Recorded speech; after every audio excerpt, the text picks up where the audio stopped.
प्रसाद, रूस यूक्रेन के महायुद्ध का आज 7वां दिन है और ये 7वां दिन अब तक का सबसे खतरनाक दिन साबित हो रहा है।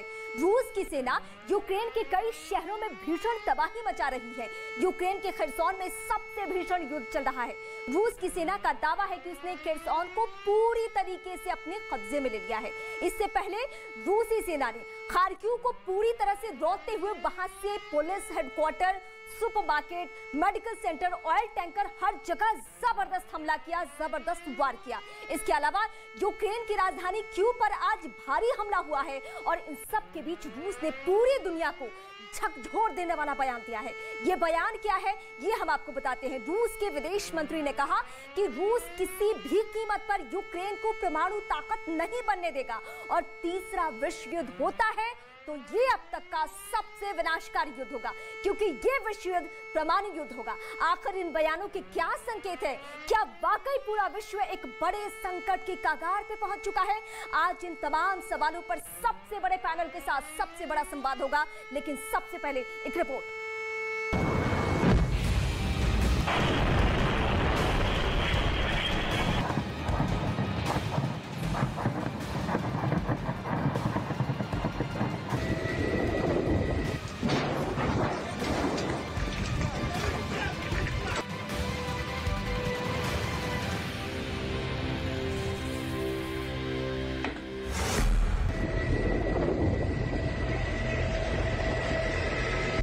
शहर शहर तबाही का कहर। कीव में जबरदस्त धमाके।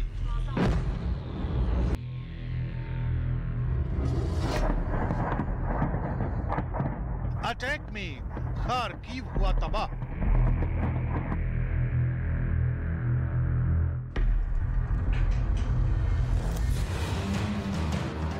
खेरसोन एयरपोर्ट पर भी हमला।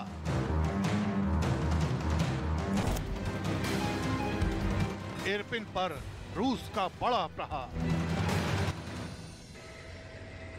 युद्ध के 7वें दिन रूसी सेना ने अपना इरादा पूरी तरह से साफ कर दिया कि उसका सबसे बड़ा टारगेट यूक्रेन की राजधानी कीव है।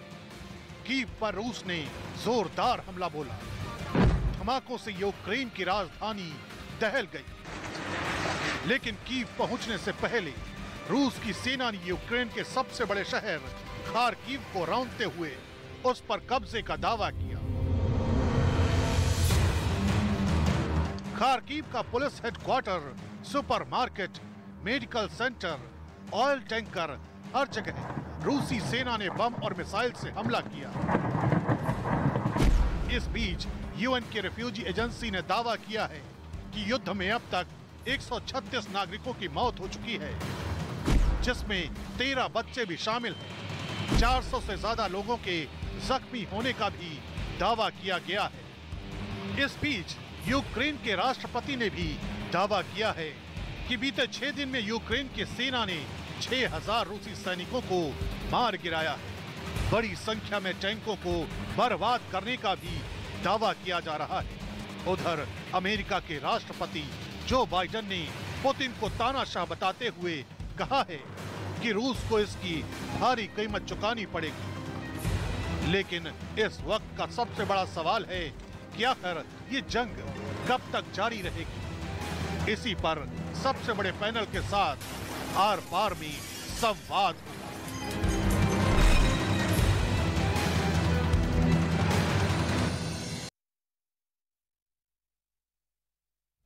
तो इस वक्त हम आपको बताने जा रहे हैं कि अब क्या होना बाकी है। एक ऐसी खबर जो आज हम आपको पूरे 1 घंटे में बताएंगे और वो एंगल समझाएंगे जिससे कुछ बड़ा होने की उम्मीद हो रही है। आर पार में इस वक्त की सबसे बड़ी खबर, रूस यूक्रेन जंग पर सबसे बड़ी खबर, ये खबर हम आपको आगे भी अपलोड करेंगे। और इस वक्त हम बड़ी खबर आपको बता रहे हैं, रूस यूक्रेन युद्ध में सबसे नया एंगल हम आपको बताने जा रहे हैं कि आखिर ये जो तबाही है उस तबाही के एंगल से क्या कुछ होने जा रहा है। तो आज इसका हम खुलासा करेंगे आर पार में कुछ ही देर में। ये बड़ी खबर हम आपको बताएंगे, रूस यूक्रेन जंग को लेकर वो एंगल क्या है ये हम आपको बताने वाले हैं, लेकिन सबसे पहले हम सीधे अपने गेस्ट के पास चलते हैं। कौन कौन इस वक्त हमारे साथ जुड़ रहे हैं, सबसे पहले मैं उनका परिचय करवा दूं, फिर एक एक करके हम मेहमानों के पास जाएंगे और यहाँ से आपको मैप भी बताएंगे। उस मैप के जरिए हम आपको बताएंगे कि क्या कुछ स्थिति है फिलहाल, क्या पोजीशन है सेना की। सुरेंद्र कुमार पूर्व डिप्लोमेट, दीपक वोहरा पूर्व डिप्लोमेट, सैयद अता हसनैन रक्षा विशेषज्ञ, संजय सोई रक्षा विशेषज्ञ और एसपी सिन्हा इस वक्त मेरे साथ स्टूडियो से जुड़ेंगे। आप सभी का बहुत स्वागत है सर। हम एक एक करके सारे मेहमानों के पास जाएं, उससे पहले हम जरा बताते हैं अपने दर्शकों को कि रूस यूक्रेन की जिस तबाही की हम यूक्रेन की बात कर रहे हैं, आखिर उसकी स्थिति क्या है। तो यहाँ पे हम मैप प्ले करके और फिर उसके जरिए हम अपने दर्शकों को बताएंगे कि क्या फिलहाल रूस की सेना का पोजीशन है, उसकी दावों की सच्चाई क्या है। और यूक्रेन अगर दावा कर रहा है कि उसके पास अभी है हथियार, वो लड़ सकता है, तो यहाँ मैप पहले आप लोग प्ले कीजिए। उस मैप के जरिए हम अपने दर्शकों को बताते हैं कि अभी क्या सिचुएशन है। 7 दिनों से युद्ध और युद्ध में जो हालात बने हुए हैं वो हम अपने दर्शकों को बता रहे हैं। सर मैं चाहूंगी कि आप इस वक्त यहाँ पे आ जाइए, हम दर्शकों को आपके जरिए बताएंगे भी, लेकिन एक बार मैं अपने दर्शकों को ब्रीफ कर दूं। ये जो खेरसौन आपको दिख रहा है इस मैप में, इस खेरसौन में रूसी सैनिक का दावा है कि इनका कब्जा हो चुका है। क्रीमिया तो 2014 की हालात में कब्जा हो चुका था, लेकिन कीव और खार्किव ये जो 2 प्लेस है वो टारगेट है। सर और मैप के करीब आ जाइए और मैं चाहूंगी कि हमारे दर्शकों को जरा बताइए कि ये जो लड़ाई चल रही है वो किस तरीके से चल रही है। देखिए, जो अभी लड़ाई जो का केंद्र बिंदु है वो है खार्किव और कीव जी। कीव यूक्रेन की राजधानी है। तो ऑब्वियसली यदि राजधानी पे रूस का कब्जा हो जाता है तो पूरा गवर्नमेंट गिर जाता है और रूस अपना प्रो रशियन प्रेसिडेंट को इंस्टॉल करेगा। खार्किव में भी खार्किव में कहा जा रहा है कि रूस का कब्जा हो चुका है। अब कीव में 4-5 दिनों से हम सुन रहे हैं कि 10 किलोमीटर दूर है रशियन टैंक्स, फिर बीबीसी ने कहा कि 30 किलोमीटर दूर है। देखिए टैंक्स की स्पीड मान के चलिए 60। सर लेकिन इस बीच आज ये दावा किया गया क्यू के मेयर की तरफ से कि रूसी सैनिक यहाँ पहुंच चुके हैं क्यू में, ये उनके तरफ से कहा गया। देखिए जो कल की रिपोर्ट थी कि रशियन टैंक्स जो है 30 किलोमीटर दूर है। 30 किलोमीटर, वही तो मैं कह रहा हूँ कि टैंक्स की स्पीड मान लीजिए 65 किलोमीटर पर आवर है या 64। सर हम चाहेंगे कि मैप के जरिए बताइए। ये खेरसौन जो इलाका है ये उसके कब्जे में आ चुका है, ये इनका दावा है। आप कह रहे हैं कि क्यू अगर उनके पास आया, सत्ता गई हाथ से, तख्ता पलट हो गया। तो जो रिपोर्ट थी कल तक की कि वो 30 किलोमीटर कीव से दूर हैं। यदि रशियन टैंक्स कीव से 30 किलोमीटर दूर हैं तो टैंक की स्पीड यदि 64-65 किलोमीटर पर आवर है तक तो आधे घंटे का खेल है। यहाँ तो 12-14 घंटे हो गए, अभी भी कीव पूरी तरह से कैप्चर नहीं हुआ है। सबसे बड़ी बात जो मैं समझ रहा हूँ कि जो फॉग ऑफ वॉर होता है, वो फॉग ऑफ वॉर के कारण रूस के तरफ से कोई क्लैरिफिकेशन आता ही नहीं है, एग्जैक्ट रिपोर्टिंग है नहीं। वेस्टर्न मीडिया के तरफ से हम लोग को पता चल रहा है कि ये हुआ। यूक्रेन की सेना, यानी एक्चुअल रिपोर्ट सर इससे अलग हो सकती है, ये पोजीशनिंग इससे अलग भी हो सकती है। नहीं, मैं इसलिए कह रहा हूं कि वेस्टर्न मीडिया का रिपोर्टिंग सब चल रहा है, वही हम लोग इंटरप्रेट कर रहे हैं। सवाल यह है कि यदि रूस की सेना बढ़ रही है, 30 किलोमीटर दूर है, तो यूक्रेन की सेना की डिप्लॉयमेंट कहाँ है, वो क्या कर रही है, पता नहीं चल रहा है। लेकिन फैक्ट ये है कि कीव पे पूरा कब्जा हुआ नहीं है। और कीव का कौन कौन, देखिए हम लोग को आर्मी में सिखाया जाता है VAVPs, vital area vital point. तो ये VAVP की हम बात करें क्यू में तो कौन कौन चीज महत्वपूर्ण है। सर अब डिबेट हम ओपन कर रहे हैं तो ये पहलू आपसे समझेंगे, लेकिन यहीं से खड़े होके 24 घंटे पहले हमने अपने दर्शकों से कहा था कि आने वाला जो 48 घंटा है वो बहुत क्रूशियल है। उसमें से 24 घंटा सर जब गुजरा तो ताबड़तोड़ फायरिंग। इस वक्त बड़ी खबर हम अपने दर्शकों को बताने जा रहे हैं कि क्या हालात बने हुए हैं और क्यों हम कह रहे हैं कि अब ज्यादा वक्त नहीं है तख्ता पलट होने में। अब यूक्रेन के पास ऑप्शन बचा नहीं है, क्योंकि आज जो भारी गोलीबारी की गई है, चाहे वो खार्किव हो, क्यू हो या खेरसौन को लेकर, तो दावा यह किया जा रहा है कि वहां पे उनका कब्जा हो चुका है, रूसियों का कब्जा हो चुका है। ये तस्वीर साफ हो चुकी है। लेकिन इस वक्त हम अपने दर्शकों को यह बता रहे हैं, इस वक्त की सबसे बड़ी खबर जो यूक्रेन से निकलकर सामने आ रही है, जो रूस से निकलकर सामने आ रही है, ये कि रूसी जो सैनिक है वो कहां तक पहुंच चुके हैं। यूक्रेन की मीडिया का बहुत बड़ा दावा, इस वक्त की सबसे बड़ी खबर आर पार में हम इस वक्त सबसे बड़ी खबर अपने दर्शकों को अपडेट कर रहे हैं। यूक्रेन की मीडिया के हवाले से इस वक्त हम खबर बता रहे हैं कि तख्ता पलट होने से पहले जो पुतिन की प्लानिंग है वो किस तरीके से आगे, जेलेंस्की को पद से हटाने की कवायद चल रही है। विक्टर, ये नया नाम, ये नाम आप जो देख रहे हैं विक्टर का नाम, ये वही चेहरा है जो कि पुतिन के बेहद करीबी माने जाते हैं, पूर्व राष्ट्रपति रहे हैं। और तख्ता पलट होगा तो सत्ता किसके हाथों में जानी है, किसको वो बिठाने वाले हैं, वो इस वक्त ये नया नाम आ चुका है विक्टर का। इस वक्त की सबसे बड़ी खबर हम अपने दर्शकों को इस वक्त बता रहे हैं, और जिस एंगल की हम बारे में बता रहे थे वो यही इस वक्त की सबसे बड़ी खबर है। तो विक्टर के अभी बेलारूस में होने की खबर है, लेकिन इस बीच हम अपने दर्शकों को जरा बता दें पूरा प्रोफाइल। विक्टर आखिर है कौन, इनकी पूरी पहचान क्या है, ये हम इस वक्त हम अपने दर्शकों को बताते हैं। तो विक्टर यूक्रेन के पूर्व राष्ट्रपति रहे हैं, ये इनकी पहचान, पुतिन के करीबी है, ये हम तो दर्शकों को बता ही रहे हैं। लेकिन ये चेहरा आप देखिए, इस चेहरे को गौर से आप इसलिए देखिए क्योंकि आने वाले दिनों में अगर तख्ता पलट हो तो सकता है कि सत्ता की जिम्मेदारी इनके कंधे पे हो। 2014 में विक्टर को पद से हटा दिया गया था। क्या आरोप लगा था ये भी हम आपको बताने जा रहे हैं, क्योंकि ये रूसी माइंडेड बताए जाते हैं। पद से हटाने के बाद रूस में छिपे थे विक्टर, और यही वजह है कि पुतिन के बेहद करीबियों में से एक है। यूक्रेन में विक्टर यानुकोविच पर केस भी चला था, सजा भी हुई थी, धोखा देने के आरोप में 12 साल जेल की सजा। ये वो चेहरा, और इसी चेहरे के जरिए तख्ता पलट की कोशिश जो हम इस वक्त आपको बता रहे हैं कि बड़ी खबर हम अपने दर्शकों को बताने जा रहे हैं। सजा से बचने के लिए रूस का रुख किया था, रूस भागे थे विक्टर। वही विक्टर की एंट्री फिर से कहां होती है, यूक्रेन में, बेलारूस तक वो पहुंच चुके हैं। आने वाले वक्त में क्या होने जा रहा है ये हम अपने दर्शकों को बता रहे हैं कि अगला 24 घंटा जो होगा वो भी एक बार फिर से निर्णायक होने जा रहा है। तो ये इनके प्रोफाइल के बारे में हम अपने दर्शकों को बता चुके हैं। अब एक एक करके हम उन चेहरों के पास जाते हैं जो एक्सपर्ट्स हैं, जिनकी निगाहें, जिनकी पैनी निगाहें इस युद्ध पे बनी हुई है। उनके जरिए हम अपने दर्शकों को समझाएंगे कि क्या होने जा रहा है। तो इस वक्त सुरेंद्र कुमार, पूर्व डिप्लोमेट, संजय सोई, रक्षा विशेषज्ञ। संजय सर, ये जो तस्वीरें हम अपने दर्शकों को दिखा रहे हैं तबाही की, और एक बड़ा नाम सामने आ चुका है, ये विक्टर का नाम जो सामने आया है, पूरा इतिहास हम अपने दर्शकों को बता चुके हैं। लेकिन आप बताइए क्या होने जा रहा है, क्या वाकई विक्टर के जरिए तख्ता पलट होगा, वो विक्टर जो कि रूसी माइंडेड है? नहीं, ऐसा है कि सबसे पहले तो आप जिस प्रकार से जो भयावह चित्र दिखा रहे हैं, हाँ। जो वीडियोज आ रहे हैं, इससे साफ जाहिर है कि रशिया ने कह दिया बहुत हो गया, बहुत हो गया। 7वें दिन लड़ाई आ गई जिसकी रशिया ने उम्मीद नहीं की थी। और इसीलिए जैसा आप पहले बता रहे थे, पिछले 2 दिन, अगले 2 दिन जो भयानक होने वाले हैं, वो सही चरितार्थ हो रहा है। जो आपका एप्रिसिएशन था, जो आपकी खबर थी, वो बिल्कुल ठीक थी। हाँ। अब देखिए, जो एक रूस में भारी संख्या में बड़े बड़े जो वॉल्यूम है, हाँ। भारी संख्या में, और जो उनकी जो साइज है वो बड़ा है। बड़े बड़ी मिसाइल, बड़े बड़े बॉम्ब, एक साथ बिल्डिंग डिस्ट्रॉय हो रही हैं, टीवी टावर डिस्ट्रॉय हो रहे हैं। तो रूस ने फैसला कर लिया कि ये अभी ज्यादा दिन मैं नहीं एक्सेप्ट कर सकता, और इनको फोर्स करूंगा कि टेबल पर आए, नेगोशिएशन टेबल पर आए, और मैं तख्ता पलट करूं और अपनी सरकार बिठाऊं। ये तो पहले दिन से हम लोगों का एप्रिसिएशन है कि जो डोनबास इलाके को आजाद घोषित कर देंगे, बाकी यूक्रेन में वो रूस की फौज नहीं रहेगी, वहां पर तख्ता पलट करके वो लेकर आएंगे। अब वो विक्टर को लाते हैं या किसी और को लाते हैं, ये देखना पड़ेगा। क्योंकि विक्टर का जो पहले रहा है, जब तख्ता पलट हुआ था उस समय में काफी करप्शन करके, और जो नेटो के फोर्सेस आई थी, और जो वेस्ट का इलाका है, जो यूक्रेन का बाकी का इलाका है, शायद वो विक्टर को एक्सेप्ट ना करे। रूस को कुछ ऐसा चेहरा लाना पड़ेगा जो वहां की जनता को एक्सेप्टेबल हो जाए, जो वहां की जनता एक्सेप्ट करे।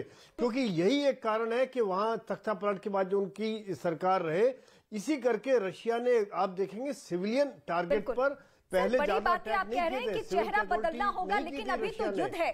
अगर चेहरा एक्सेप्ट नहीं हुआ तो गृह युद्ध होगा, इसके भी आसार हैं।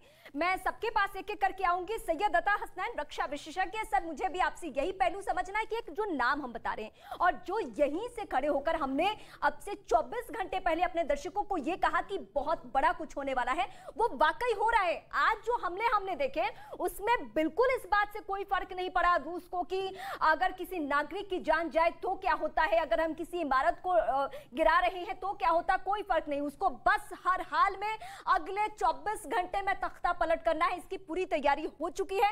सर, अगला 24 घंटा कितना निर्णायक है? मैं आपके साथ सहमत नहीं हूं। So sorry to say that. कोई बात नहीं सर। 24 घंटे के अंदर कुछ नहीं होगा। हाँ। बेशक रुख बदल जाएगा। जो ये लड़ाई चल रही है इस वक्त, आपको याद रखना चाहिए ये फेज 2 है। 7वां दिन जो है ये फेज 2 है। पहले 5 दिन में रूस ने एक कैलिब्रेटेड स्ट्रेटजी इस्तेमाल की जो काम नहीं कर सकी। उन्होंने लिमिटेड कॉम्बैट जोन के अंदर लिमिटेड हार्ड पावर इस्तेमाल किया, इस उम्मीद में कि शायद यूक्रेन को वो नेगोशिएटिंग टेबल पे लाकर और कन्विंस कर दें कि अपने फोर्सेस को वो गिव अप कर दें। हाँ। मगर वो नहीं हुआ। आज 7वां दिन है, तैयारी हो रही है अभी, और ये 24 घंटे के अंदर नहीं हो सकता है। मैं समझता हूं कि अभी थोड़ा वक्त लगेगा, क्योंकि मतलब सर ये है कि आप मुझको कंप्लीट, अगर आप मेरी बात सुनना चाहती हैं तो मुझे कंप्लीट करने दीजिए, नहीं तो मैं निकल रहा हूं। सॉरी जस्ट मैं एक line make it very clear. No I am in your programme to give you my opinion, please don't interfere. Just मैं एक लाइन पूछना मैं आपको क्लियरली ये बता रहा हूं, ये सरासर गलत है कि 30 किलोमीटर दूर जो है रूसी टैंक खड़े हैं और 64 किलोमीटर की रफ्तार से आ सकते हैं। नहीं, ये टैक्टिकल बैटल है।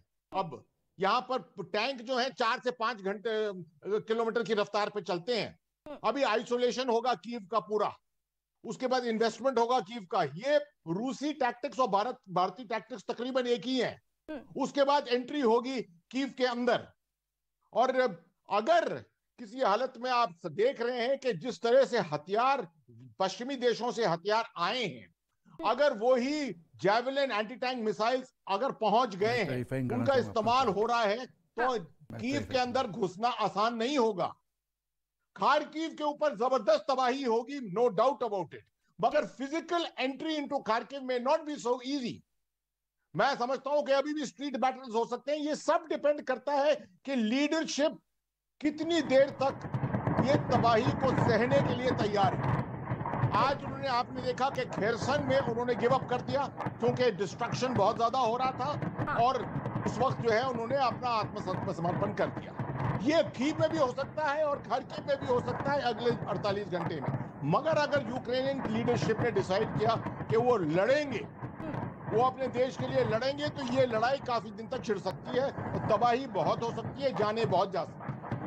बिल्कुल यही तस्वीरें हम अपने दर्शकों को दिखा भी रहे हैं, और एसपी सिन्हा जो कि इस वक्त मेरे साथ स्टूडियो में ही मौजूद है, रक्षा विशेषज्ञ हैं, और तस्वीरें एक एक करके हम दिखा रहे हैं फिर से आपके टीवी स्क्रीन पे। ये खार्किव की भारी बमबारी की तस्वीरें, धमाकों से कैसे गूंजा, कैसे दहला ये पूरा इलाका, हम एक बार फिर से दिखाते हैं आपको।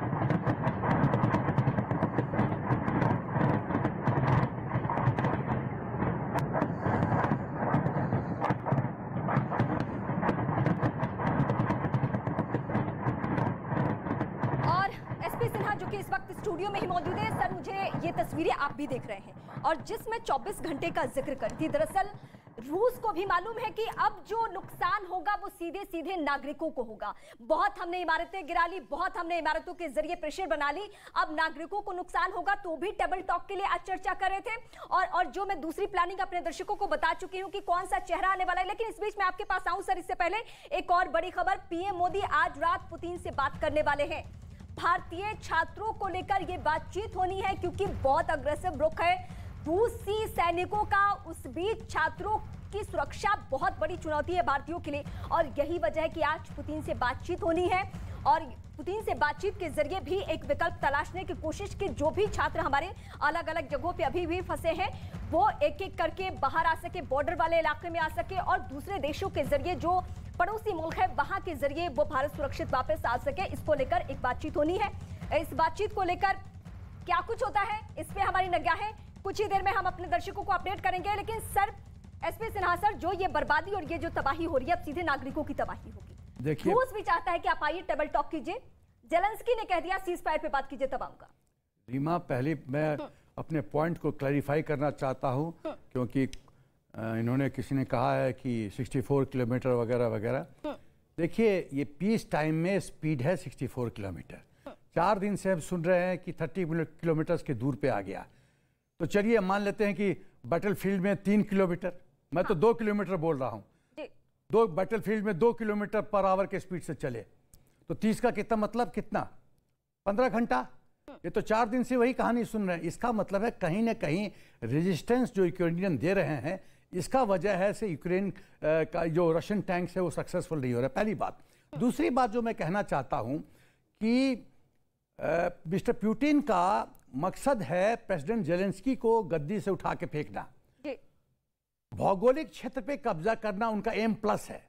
सेना में हम लोग को सिखाया जाता मुख्य एम क्या है, एम प्लस क्या है। मुख्य एम है जेलेंस्की को फेंकना, क्योंकि जेलेंस्की को फेंकने के बाद वो अपना प्रो रशियन कैंडिडेट को इंस्टॉल करेंगे और फिर पूरा यूक्रेन उनके इशारे पे नाचेगा। ये मकसद है, क्योंकि यदि पूरी तरह से डिवास्टेशन कर देते हैं यूक्रेन का तो उनको फिर से रिकंस्ट्रक्ट करना पड़ेगा, पहली बात। दूसरी बात मैं कहना चाहता हूं कि ये जब यूक्रेन में जब जनता जनार्दन रोड पे आ रही है, सिविलियंस आ रहे हैं, टैंक्स को रोक रहे हैं, तो ये तो फाइटिंग इन बिल्टअप एरिया हो रहा है, रेजिस्टेंस बढ़ता जा रहा है। इस रेजिस्टेंस को या टैंक्स क्रश करेंगे तो HR इशू बनेगा, और नहीं क्रश करेंगे तो फाइटिंग इन बिल्टअप एरिया है। फाइटिंग इन बिल्टअप एरिया इतना आसान नहीं होता, कॉम्प्लेक्स होता है। बीच में आपसे एक पहलू ये समझना चाहती हूँ, क्योंकि अब हम उस तरीके से बात करें कि तख्ता पलट होगा तो किसके जरिए।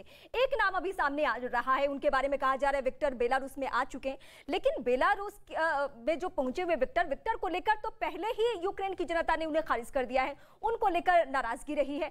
तो अगर ये रूस लेकर इस चेहरे को आता भी है तो फिर तो वही स्थिति हो जाएगी, पुरानी स्थिति, लोगों की नाराजगी झेलिए, फिर गृह युद्ध की स्थिति झेलिए।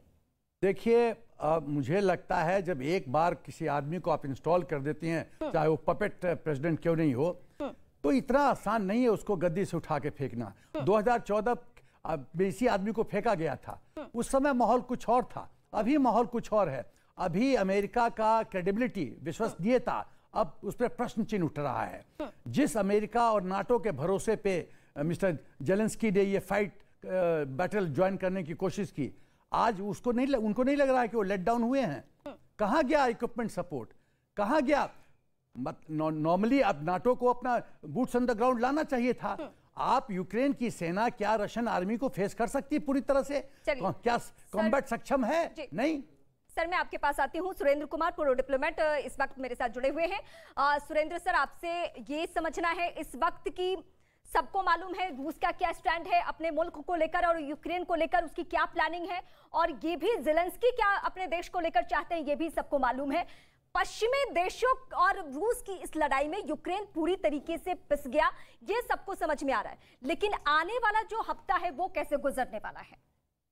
देखिए, मेरी समझ में यूक्रेन को इसमें सबसे ज्यादा दो चीजों की जरूरत है। किसी भी तरह से वहां के प्रेसिडेंट जेलेंस्की न पकड़े जाए न मारे जाए।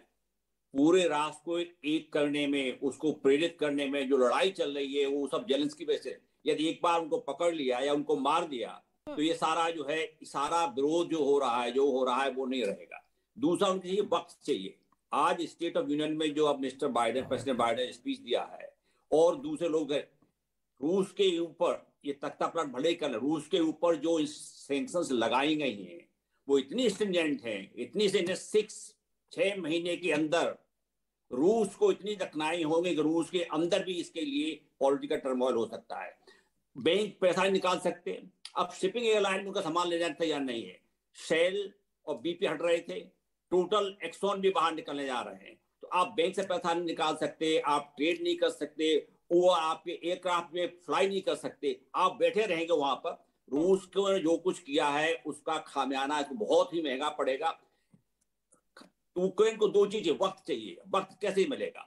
या किसी भी तरह से लड़ाई 6 महीने खिंच जाती है, 6 महीने के अंदर रूस की हालत नहीं रहेगी। सिन्हा सर ने बातें कही है, जरा मैं उसको ही आगे बढ़ाना चाहूंगी कि एम तो है ही है, एम प्लस ये है जेलेंस्की।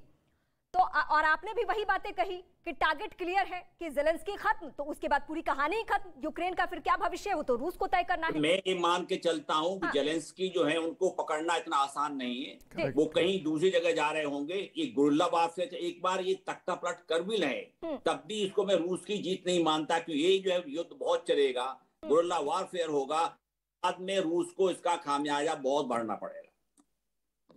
संजय सोई सर, सब कुछ तस्वीरें बिल्कुल साफ है।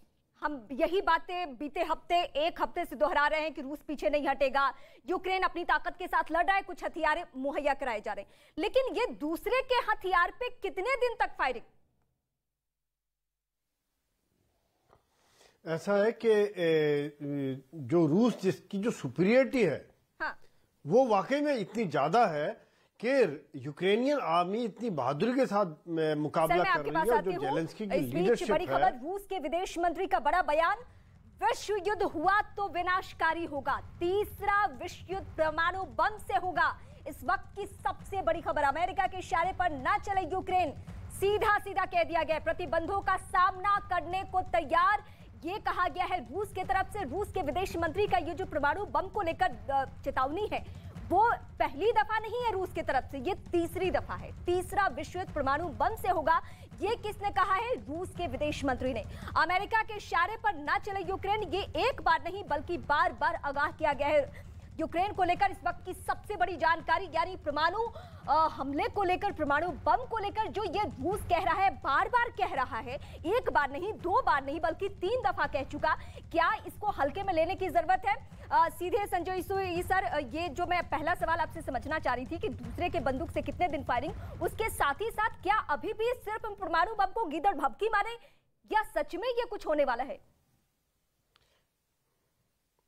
नहीं, ऐसा है कि जिस प्रकार से ये दिखा रहा है रशिया की जो डेस्परेट है, उसकी बौखलाहट है, क्योंकि उन्होंने सोचा था कि 48 घंटे में खत्म हो जाएगा, 72 घंटे में खत्म हो जाएगा। अभी जंग चल गई है 7 दिन, क्योंकि उन्होंने जो सुपीरियरिटी, उनके जो हथियार हैं, जो नंबर्स हैं उनके इतने ज्यादा थे, उन्होंने कहा यूक्रेन की सेना नहीं टिक पाएगी इनके आगे और यह हथियार डाल देगी, सरेंडर कर देगी। जहां पर मैं, जैसा कि हमारे बाकी पैनलिस्ट ने कहा है कि मैं जेलेंस्की की लीडरशिप की तारीफ करता हूं कि जिस प्रकार से उन्होंने देश को जोड़ के रखा, जिस प्रकार से उन्होंने मोटिवेट किया।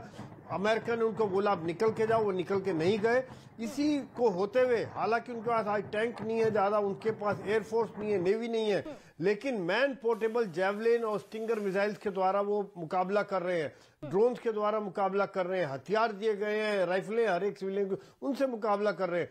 तो यही एक कारण है कि जो इतने दिन युद्ध चल गया। और रूस की जो बौखलाहट, जो अब आपका अगला स्टेटमेंट आता है कि अगला विश्व युद्ध होगा, अगर तीसरा विश्व युद्ध हुआ तो परमाणु हथियारों से होगा, ये जो उनका स्टेटमेंट है ये मेनली नाटो देशों के लिए है और अमेरिका के लिए है, क्योंकि रूस देख रहा है कि जो यूक्रेन की लड़ाई चलती जा रही है, इसके पीछे जो सपोर्ट मिल रही है उसको नाटो देशों से, अमेरिका से, वो सपोर्ट के कारण यूक्रेन लड़ाई लड़ता जा रहा है। और जो स्टेटमेंट्स आ रहे हैं, जो उसको सपोर्ट मिल रही है, वो है। तो वहां उनका जो एम है, एक डराना है, उनको धमकाना है।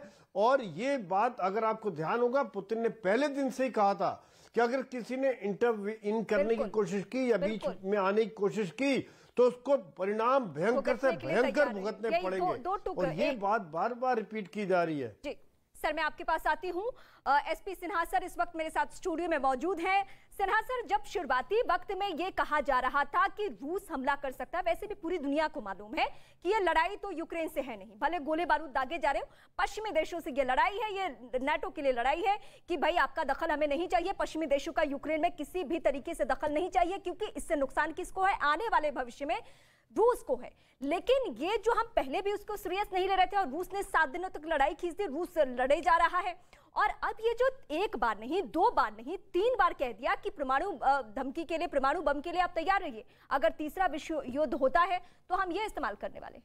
देखिए, इसके कई माने हैं। पहला, एक कड़ा संदेश है अमेरिका को और नाटो को कि यदि हमको आप पुश कीजिएगा कॉर्नर में तो न्यूक्लियर ऑप्शन एक प्रोबेबिलिटी है, हम लोग इस्तेमाल कर सकते हैं। और यदि ऐसा होता है तो स्वाभाविक है कि सब विश्व के पावरफुल शक्तियां उसमें सकिन हो जाएंगी, और सकिन हो जाएंगी तो न्यूक्लियर वार होगा, और न्यूक्लियर वार होगा तो बर्बादी होगी, और बर्बादी होगी वहाँ ऐसी बर्बादी होगी कि कई कई दिनों तक सूर्य नहीं दिखाई पड़ेगा काफ़ी क्षेत्रों में, वहाँ फसल नहीं होगा। मतलब इतिहास में सर एक ही बार हिरोशिमा में हुआ है, वेदर चेंज होगा, जो बच्चे पैदा होंगे वो अपंग पैदा होंगे, तो ये तो बर्बादी होगी। लेकिन मैं बात ये कहना चाहता हूँ कि ये युद्ध जो हो रहा है, मुख्य कारण क्या है? कारण 2 है, सिक्योरिटी एंगल, ऑयल। पहले ऑयल पे आता हूँ। देखिए, रूस चाहता है कि वो ग्लोबल किंग बने, आर्कटिक और नॉर्थ पोल का जो ऑयल रिजर्व्स है उस पर उसका पूरी तरह से कब्जा हो। और इसी परिप्रेक्ष्य में आप सीरियन वॉर बात कीजिए या अजरबैजान में वॉर की बात कीजिए, वो सब ऑयल एंगल है। रूस मिडिल ईस्ट में जो ऑयल का लेवल है वो घटता जा रहा है, तो अल्टरनेट पावर सेंटर बनना चाहता है। रूस ने एक और चीज़ प्लान किया था कि फोर्थ स्ट्रीम पाइपलाइन 2 वो यूक्रेन के माध्यम से जर्मनी को लिंक करना चाहता था।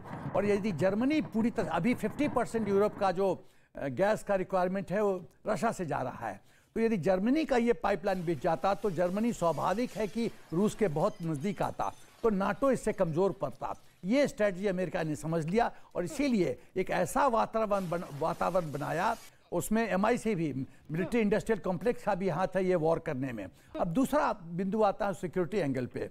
देखिए, थ्रेट परसेप्शन है। पुतिन कह रहे हैं कि USSR का जो ब्रेक हुआ है वो अमेरिका और वेस्टर्न कंट्रीज के कारण हुआ है।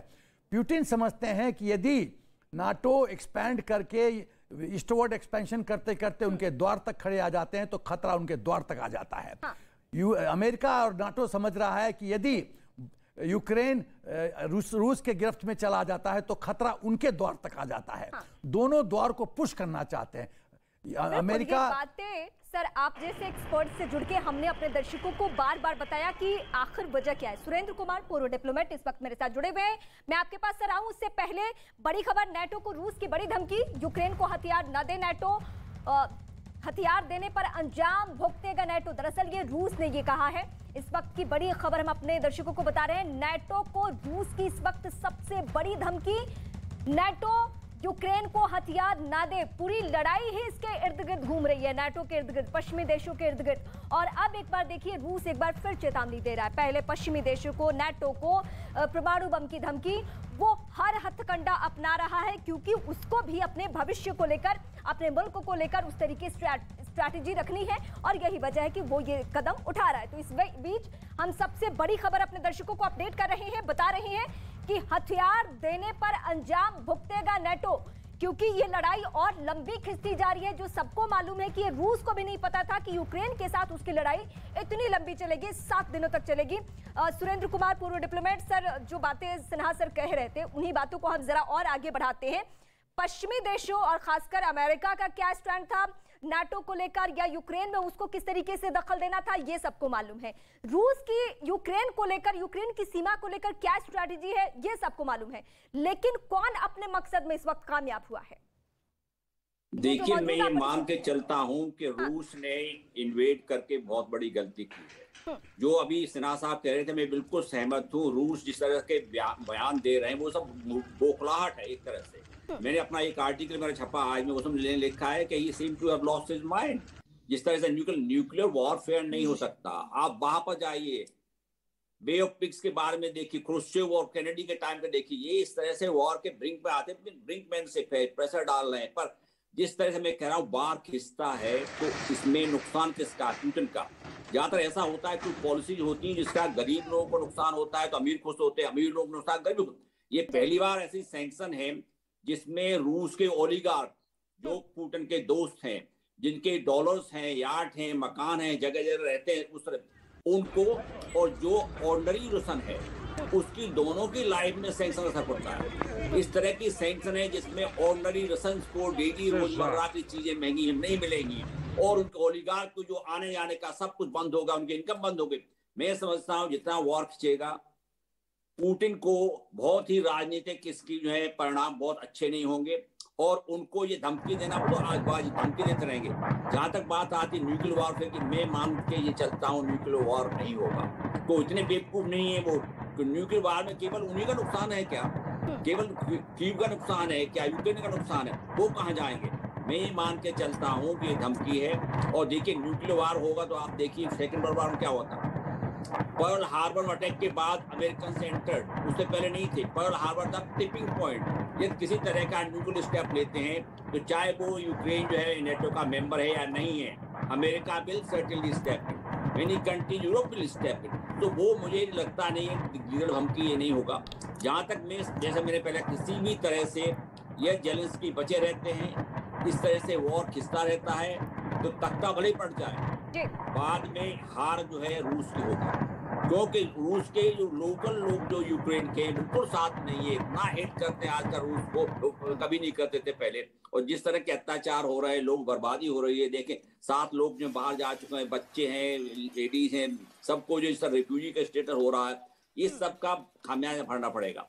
अब ये बात कल उनको, मैं ये मान के चलता हूँ कि किसी तरह से जितने भी हथियार वगैरह आ रहे हैं ये जल्दी आ सकते हैं। हाँ। और जेलेंस्की बचे रहते हैं तो ये रूस की हालत और भी खराब होने जा रही है। संजय सोई सर, मैं आपके पास आऊंगी, चूंकि अब बस कुछ देर हमारे साथ एसपी सिन्हा सर हैं अब स्टूडियो में।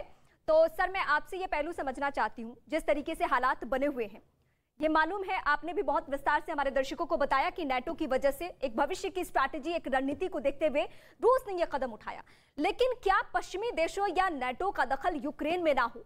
क्या महज इतनी भर बात से उसने इतना बड़ा हमला कर दिया? क्या उसके पास एक और ऑप्शन नहीं था, कोई और विकल्प बचता नहीं था कि कम से कम इतनी जाने ना जाए, ये खतरा ना हो यहाँ पे? देखिए, प्रश्न है नियत का, प्रश्न है विश्वसनीयता का। रूस अमेरिका और नाटो पे विश्वास नहीं करता, अमेरिका और नाटो रूस पे विश्वास नहीं करते, तो जो दोनों एक दूसरे को शक की दृष्टि से देखते हैं। और सच ये है कि दोनों दूध से धुले हुए नहीं हैं। अमेरिका ने सदाम हुसैन पे अटैक किया, क्या कहा के वेपन्स ऑफ मास डिस्ट्रक्शन, मिला नहीं मिला। तो जो जिस आधार पे आपने अटैक किया वो तो झूठा था, तो you are a war criminal. सवाल तो ये पैदा होता, झूठा आधार पे आपने अटैक किया और पूरे इराक को खत्म कर दिया, और जिसके वजह से आज आईएसआईएस ने जो स्ट्रांग बना, ये मुख्य कारण है अमेरिका। रूस भी कोई चीज ऑनर नहीं करता है। जब यूक्रेन इंडिपेंडेंट हुआ तो बोला गया कि न्यूक्लियर फैसिलिटी शिफ्ट कर दो और हम गारंटी देते हैं कि अब आपके टेरिटोरियल इंटीग्रिटी का सम्मान करेंगे। क्या रूस ने किया? नहीं, क्रीमिया ले लिया। ईस्टर्न यूक्रेन को बार बार रिबेलियंस को पैसा दे के करता है। तो देखिए, अंतर्राष्ट्रीय स्तर पे कोई क्वेश्चन ऑफ मोरालिटी नहीं है, सब अपना अपना हित देखते हैं और उसमें साम दान दंड भेद सब खेल खेला जाता है। कमजोर महाराज लॉ ऑफ जंगल है, बड़ी मछली छोटी मछली को खाती है, उसी का प्रत्यक्ष रूप हम देख रहे हैं। मिस्टर जेलेंस्की ने फॉल्स एश्योरेंस में ये जंप किया युद्ध के मैदान में, और वो उनको लग रहा होगा कि गलती हो गई, लेकिन सवाल ये है कि अब उनका इमेज की बात है। यदि वो विड्रॉ करते हैं तो उनकी ख्याति, पॉलिटिकल रेलेवेंस सब कुछ खत्म हो जाएगा।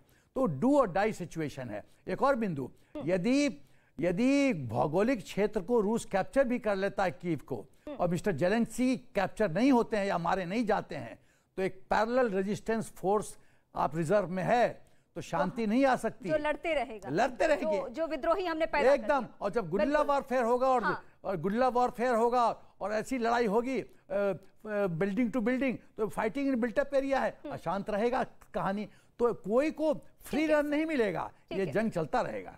मैं आपके पास आती हूँ संजय सोई सर। एक पहलू ये है, दर्शक ये जानना चाहते हैं कि रूस जो अभी तक जितनी भी धमकियां दे रहा है, जो चेतावनी दे रहा है, वो इनडायरेक्टली दे, डायरेक्टली दे, ये सच है कि वो नाटो को दे रहा है, नाम लेकर भी दे रहा है, पश्चिमी देशों को भी लेकर दे रहा है और पहले दिन से भी दे रहा है।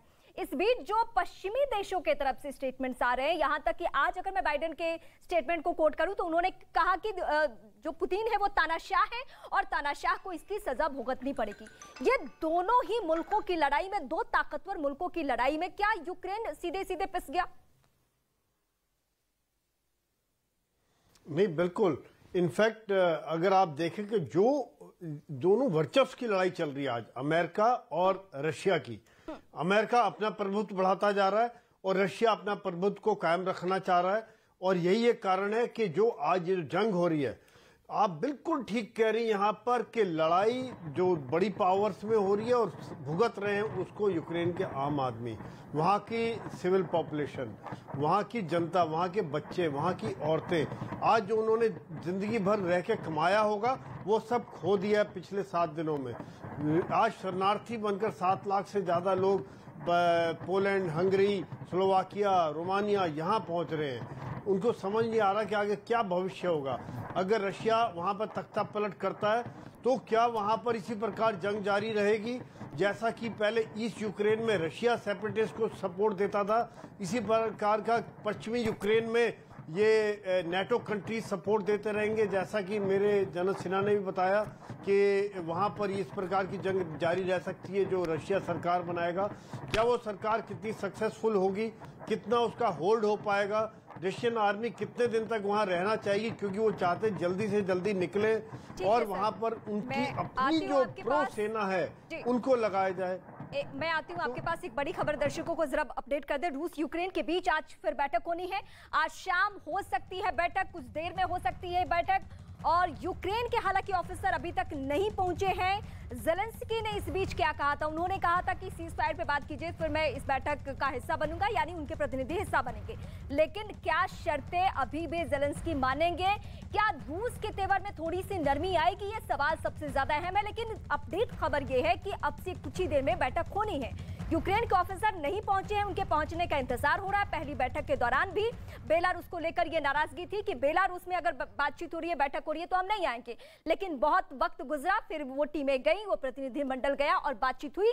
लेकिन अब से कुछ ही देर में ये बातचीत होनी है। इसको लेकर हमारी निगाहें बनी हुई है। यहाँ से क्या बड़ी बातें निकलती है, ये हम अपने दर्शकों को बताएंगे। इस बीच सुरेंद्र कुमार, पूर्व डिप्लोमेट, इस वक्त मेरे साथ जुड़े हुए हैं। सर, आम समझ ये है बीते 7 दिन में युद्ध को लेकर जो आम लोग जो चर्चाएं कर रहे हैं, क्योंकि अभी हमारे पूरे भारत में भी सिर्फ और सिर्फ यूक्रेन की बातें हो रही है, तो बातें ये हो रही हैं कि रूस यूक्रेन का नुकसान हुआ, पश्चिमी देशों से ये लड़ाई थी और रूस ने जो स्टैंड क्लियर किया, लेकिन इसमें नुकसान क्या उसका हो रहा है, क्या पश्चिमी देशों का?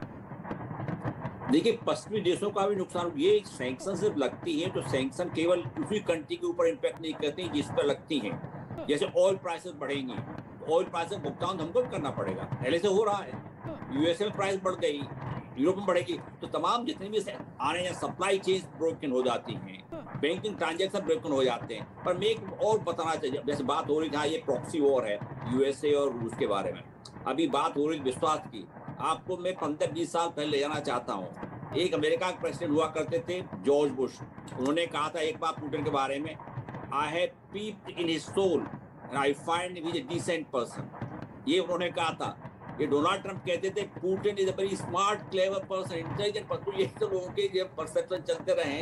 बाद में आया कि रूस को ब्लेम किया गया कि उन्होंने जो है वो क्लिंटन का, हिलेरी क्लिंटन के और ट्रंप के इलेक्शन के टाइम में काफी इंटरफियर किया, उन्होंने जो है सीरिया में कैसा हुआ।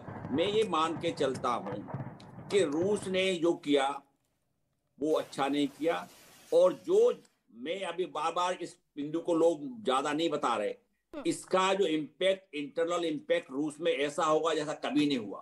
तो ये इतनी ज्यादा स्ट्रॉन्ग सैंक्शंस हैं जिसमें बिल्कुल ऑर्डिनरी लोग जो है डबल रोटी खरीदने जाते हैं, डेली रोजाना मर्जी, उनको भी भुगतना पड़ता है, और जो ओलिगार्क बिलियनर्स हैं उनको भुगतना पड़ेगा। तो ये जो इंटरनल पॉलिटिकल इसका कॉन्सिक्वेंसेस क्या होंगे कोई कह नहीं सकता, क्योंकि वहां इस तरह की ट्रेडिशन है नहीं कि आप इस तरह के कोई इलेक्शन तो नहीं हमारे तरह से इलेक्शन करें और हार जाए आप जाए, नहीं, वहां तो उसी चलता। पर रूस में पॉपुलैरिटी पुतिन की बहुत कम हो रही है। सर, मैं आपके पास आती हूँ, लेकिन इस बीच युद्ध से जुड़ी हुई और भी बड़ी खबरें एक के बाद एक निकलकर सामने आ रही है, वो दर्शकों को अपडेट कर दें।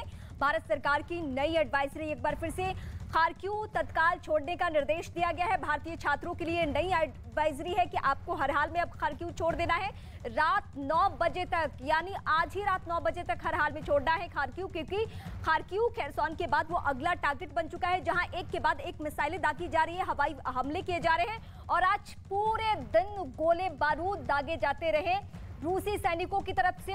और वही जो हम आपको बार बार कह रहे हैं कि 24 घंटा बहुत मायने रखता है, वो इसलिए कह रहे हैं क्योंकि आज जो भयावह तस्वीरें युद्ध की निकलकर सामने आई है 7वें दिन, उससे बिल्कुल ये संकेत साफ है कि रूस किसी भी सूरत में अब कुछ भी ऐसे कदम नहीं उठाने वाला है। हालांकि इस बीच हम अपने दर्शकों को यह भी बता दें कि भारत सरकार की रूस से बातचीत हो रही है और उस बातचीत के आधार पर ही ये एडवाइजरी जारी की गई है।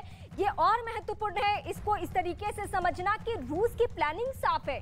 अगर वो भारतीय छात्रों को लेकर भी इस तरीके के वो कहता है कि एडवाइजरी आप जारी कर लीजिए, आप वहां से छात्रों को हटा लीजिए, तो जाहिर सी बात है कि उसके जो सैनिक है जो कि अलग अलग इलाकों में और खासकर खार्किव में तो बहुत ही ज्यादा संख्या में है, तो हर हाल में उन्हें इसे काबू में करना है, चाहे वो 24 घंटे का वक्त लगे या अभी जो बातचीत की टेबल हो उसके जरिए अगर बात बन जाए। हालांकि बात बनने के कोई आसार है नहीं। संजय सोई सर इस वक्त मेरे साथ हैं। संजय सोई सर, ये एक के बाद एक खबरें हम दर्शकों को बता रहे हैं, लेकिन इसका कोई अंत है क्या? ये बीते 7 दिनों में हमने बार बार सबके सामने यही सवाल रखा, लेकिन क्या अभी भी उम्मीद बाकी है कि आज जो बातचीत की टेबल तैयार हो रही है उस पर शर्तों के साथ ही सही लेकिन शांति का रास्ता निकले?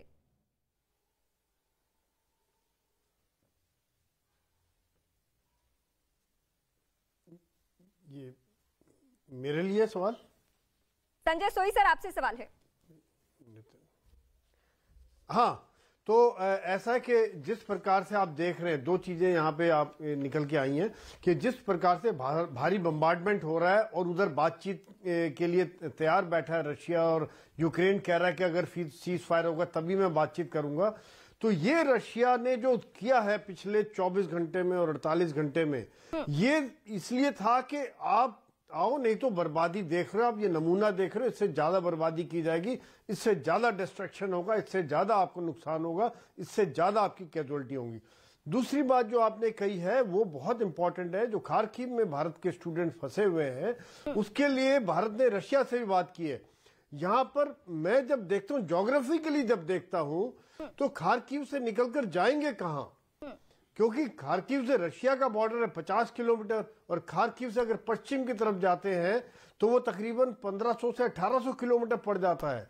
तो अगर भारत ने रशिया से बात की है, जैसा कल एम्बेसडर को बुलाया गया था, उनसे बातचीत की थी, अगर वो उनकी सेना पैसेज देते हुए, सेफ पैसेज देते हुए भारत के छात्र रशिया से निकलते हैं, तो वो मुझे लग रहा है कि ज्यादा सुरक्षित रहेगा।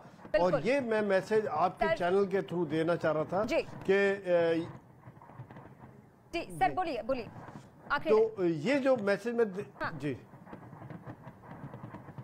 तो वक्त की कमी है, आप तमाम एक्सपर्ट से आगे भी जुड़कर हम अपने दर्शकों को बताएंगे कि अब युद्ध की जो घड़ी है वो और भी ऐसी सिचुएशन में है जहां से अब कोई रास्ता नहीं बचता, जहां से कोई विकल्प नहीं बचता। इसके अलावा कि आप शर्तों को मान जाइए या शांति के टेबल पे आप तैयार हो जाइए, आप शर्तों के साथ वो समझौता कर लीजिए और फिर यूक्रेन शायद पहले से आप अपना उस तरीके से तैयार कीजिए।